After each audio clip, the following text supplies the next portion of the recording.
ಇವತ್ತು ಬಂದು ಕೇಳಲಿಲ್ಲ, ಯಾಕೆ ನೀವು ಇಲ್ಲಿ ಧರಣಿ ಮಾಡ್ತಾ ಇದ್ದೀರಾ, ನಿಮ್ಮ ಅಳಲೇನು, ಇಲ್ಲಿ ಏನ್ ನಡೀತಾ ಇದೆ ಇನ್ನೊಂದು ಯಾರೂ ಕೂಡ ಒಬ್ರು ಕೇಳಲಿಲ್ಲ.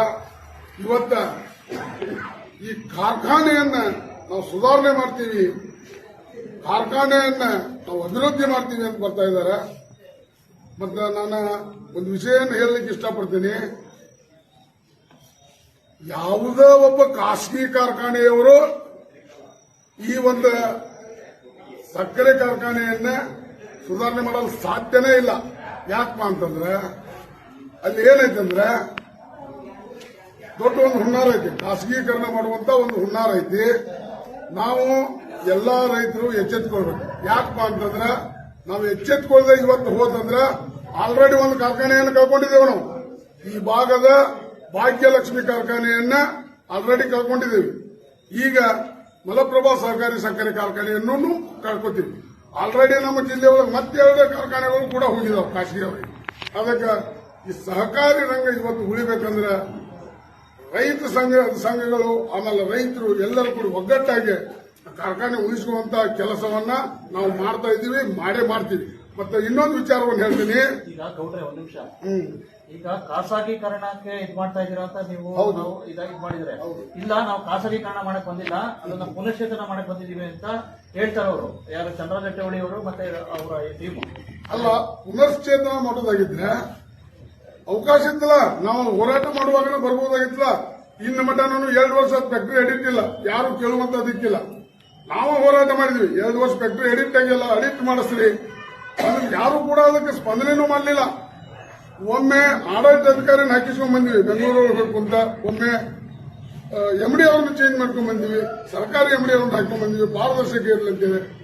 ಯಾರು ಕೂಡ ಅದರ ಬಗ್ಗೆ ಯಾವ ಜನಪ್ರತಿನಿಧಿನೂ ಅವಾಗ ಕೇಳಲಿಲ್ಲ. ಈಗ ಕಾರ್ಮಿಕರು ಪಗಾರ ಇರಲಿಲ್ಲ, ಏನಿಲ್ಲ, ಈಗ ಆಲ್ರೆಡಿ 5 ಕೋಟಿ ಕೊಟ್ಟು ನಾವು ಚುನಾವಣೆ ಬಂದಿದ್ದೀವಿ ಅಂತ ಹೇಳ್ತಾರೆ. ಯಾವ್ದ್ರ ಮೇಲೆ ಕೊಟ್ಟಿದ್ದಾರೆ ಫಸ್ಟ್ ನಾವು ತಿಳ್ಕೊಬೇಕು. ಯಾವ್ದ್ರ ಮೇಲೆ ಅವ್ರು ಅಮೌಂಟ್ ಕೊಟ್ಟಿದ್ದಾರೆ ಅನ್ನೋದು ನಾವು ತಿಳ್ಕೊಬೇಕು. ಇವತ್ತು ಮೊಲಾಸಿಸ್ ಮೇಲೆ 5 ಕೋಟಿ ಅಲ್ಲ, ಯಾರು ಅವ್ರು ಹೇಳಿದಾರೆ 5 ಕೋಟಿ ಅಂತೇಳಿ. 5 ಕೋಟಿ ಇಲ್ಲ, ನನಗೆ ಲೆಕ್ಕ ಕೊಡಂತ ಹೇಳಿ 5 ಕೋಟಿ ಕೊಟ್ಟಿದ್ದೇನೆ.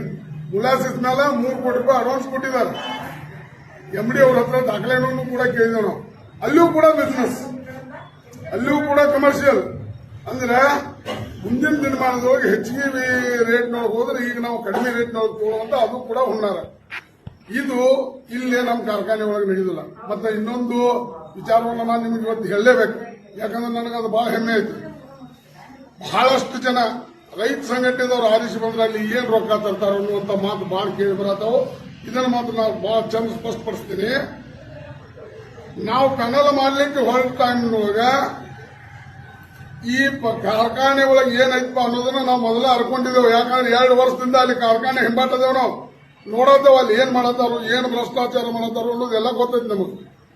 ನಾವು ಹೋಗಿ ಕೊಡ್ಕ ಇಲ್ಲಿ ನಮಗೆ ರತ್ನ ಕಂಬಳಿ ಹಾಚ್ ಕಾಸ ರತ್ನ ಕಂಬಳಿ ಮೇಲೆ ಕುಂಡ್ರುವಂತದಿಲ್ಲ.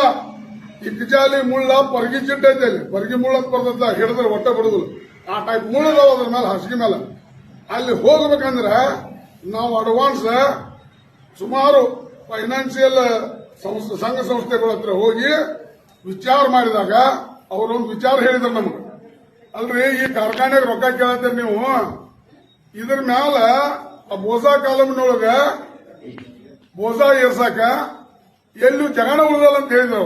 ಅವಾಗ ನಾವೊಂದು ಮಾತು, ಅವಾಗ ನಮ್ಮ ಮೊಕಾಶಿ ಅವರೊಂದು ಮಾತು ಹೇಳಿದ್ರು, ನೋಡ್ರಿ ನನ್ನ ಸ್ವಂತ ಆಸ್ತಿ ಮೇಲೆ ನಾನು ಬೋಸಾ ಏರಿಸ್ಕೊತೀನಿ, ನಾನು ಅದನ್ನ ನಿಮಗೆ ನಮ್ಮ ಕಾರ್ಖಾನೆಗೆ ದುಡ್ಡು ಬೇಕಂತ ಕೇಳಿದಾಗ ಸ್ಪಷ್ಟವಾಗಿ ಅವ್ರು ಹೇಳಿದ್ರು, ನಾವು ಕೊಡ್ತೀವ್ರಿ, ನಿಮ್ಮ ಬೆನ್ನಲ್ ಬಂದ್ರೆ ನಾವು ಅವಶ್ಯವಾಗಿ ಕಾರ್ಖಾನೆ ನಡೆಸಲಿಕ್ಕೆ ಎಷ್ಟು ದುಡ್ಡು ಬೇಕಾಗಿಲ್ಲ ಆ ದುಡ್ಡು ಕೊಡ್ತೀವಿ ಅಂತ ಸ್ಪಷ್ಟಪಡಿಸಿದಾಗ ನಾವು ಪ್ಯಾನಲ್ ಮಾಡಿದ್ವಿ. ಅಷ್ಟು ಮಟ್ಟ ನಾವು ಪ್ಯಾನಲ್ ಮಾಡಿದ್ವಿ. ಈಗ ಕುಸ್ತಿ ಅಂತೂ ರೆಡಿ ಆಗಿದೆ, 28ಕ್ಕೆ ಕುಸ್ತಿ ರೆಡಿ ಆಗಿದೆ. ಒಂದ್ ರೀತಿ ತ್ರಿಕೋನ ಸ್ಪರ್ಧೆ, ಒಂದ್ ಕಡೆ ಚಂದ್ರರಾಜ್ ಜಾರಕಿಹೊಳಿ ಅವ್ರದ್ದು, ಒಂದ್ ಕಡೆ ನಾಸೀರ್ ಭಗವಾನ್ ಅವ್ರದ್ದು, ಮತ್ತೆ ನಿಮ್ದು. ವಿಶೇಷವಾಗಿ ಕುಸ್ತಿಲಿ ಏನು ಗೆಲ್ತೀರಾ ಅಂತಕ್ಕಂಥ ವಿಶ್ವಾಸ ಆಯ್ತು? ನೋಡ್ರಿ, 100% ನಾವು ಗೆಲ್ತೀವಿ ಅಂತ ಹೇಳಿ ಆ ಕಡೆ ಕೇಳ್ತೇವೆ. ಆಲ್ರೆಡಿ ನಾನು ನಿಮ್ ಮುಂದೆ ಹೇಳ್ಬೇಕಂದ್ರೆ ನಾವು ಆಲ್ರೆಡಿ ಎಲ್ಲರೂ ಹತ್ರ ಹೋಗಿ ಕೇಳಿ ಬಂದನ ಪ್ಯಾನಲ್ ಮಾಡೇವಿ. ಪ್ರತಿಯೊಬ್ಬರ ರೈತರ ಹತ್ರ ನಮ್ಗೆ ಎಷ್ಟು ಸಾಧ್ಯವಾದಷ್ಟು ಎಷ್ಟು ರೈತರು ಇದಾರಲ್ಲ ಆ ರೈತರ ಮನೆಬಾಗಿಲಿಗೆ ಹೋಗಿದ್ದೇವೆ ನಾವು. ನೀವು ಮಾಡಂದ್ರೆ ಮಾಡ್ತೇವೆ. ಪ್ರತಿಯೊಂದು ಹಳ್ಳಿ ಒಳಗೆ ಹೋಗಿ ಎಲ್ಲಾ ರೈತರನ್ನು ಗುಡಿಸಿ ನೀವು ಪೆನಲ್ ಮಾಡಂದ್ರೆ ನಾವು ಮಾಡ್ತೇವೆ, ಇಲ್ಲ ಅಂದ್ರೆ ಇಲ್ಲ ಅಂತ ಕೇಳಿದಾಗ ಇಲ್ಲ. ರುದ್ರಪ್ಪ ಮೊಕಾಶಿ ಅವರು ಏನು ಮೊದಲು ರೈತ ಸಂಘಟನೆಯಿಂದ ಬಂದಾಗ ಏನು ಆ ಫ್ಯಾಕ್ಟರಿ ಗತ ವೈಭವ ಇತ್ತಲ್ಲ, ಅದು ಗತ ವೈಭವ ಮರಳಬೇಕಂತಂದ್ರ ನೀವು ಪೆನಲ್ ಮಾಡಲೇಬೇಕನ್ನುವಂತ ವಿಷಯ ಹೇಳಿದಾಗ ನಾವು ಈ ಪೆನಲ್ ಮಾಡಿದ್ದೇವೆ. ನಾವು 100% ಹೇಳ್ತೀನಿ, ನಾವು ಗೆದ್ದೇ ಗೆಲ್ತೀವಿ ಇವತ್ತು. ಮತ್ತೆ ಇನ್ನೊಂದು ವಿಚಾರ ಲಾಸ್ಟ್ ಕೊನೆದಾಗ ಹೇಳ್ಬಿಡ್ತೀನಿ, ಈ ಫ್ಯಾಕ್ಟರಿ ಎಲ್ಲಾ ಶುಗರ್ ಫ್ಯಾಕ್ಟರಿಗಳು ಸಿಕ್ಕಾಪಟ್ಟೆ ಶುಗರ್ ಫ್ಯಾಕ್ಟರಿಗಳಾಗಿದ್ದಾವು, ನಡೆಯುವಂತದ್ದು 3 ತಿಂಗಳು ಕೇವಲ. ಆ 3 ತಿಂಗಳೊಳಗ ಈ ನಾವು ಹಳೆ ಕಾರ್ಖಾನೆಯನ್ನು ಇಟ್ಕೊಂಡ ನಾವು ಇಲ್ಲೇ ಮಾಡಕ್ಕಾಗಲ್ಲ. ನಾವು ಈ ಪೆನಲ್ ಆರಿಸಿ ಬಂದ್ರ ಈ ವರ್ಷ ಇದ್ದಿದ್ರೊಳಗ ಇದನ್ನ ಮಾಡಿ ಮುಂದೆ ಎಕ್ಸ್ಪಾನ್ಷನ್ ಮಾಡುವಂತದ್ದು ಆಲ್ರೆಡಿ ನಾವು ಕೆಲವೊಂದಷ್ಟು ಜನರ ಜೊತೆ ಆಲ್ರೆಡಿ ಮಾತಾಡಿದ್ದೇವೆ.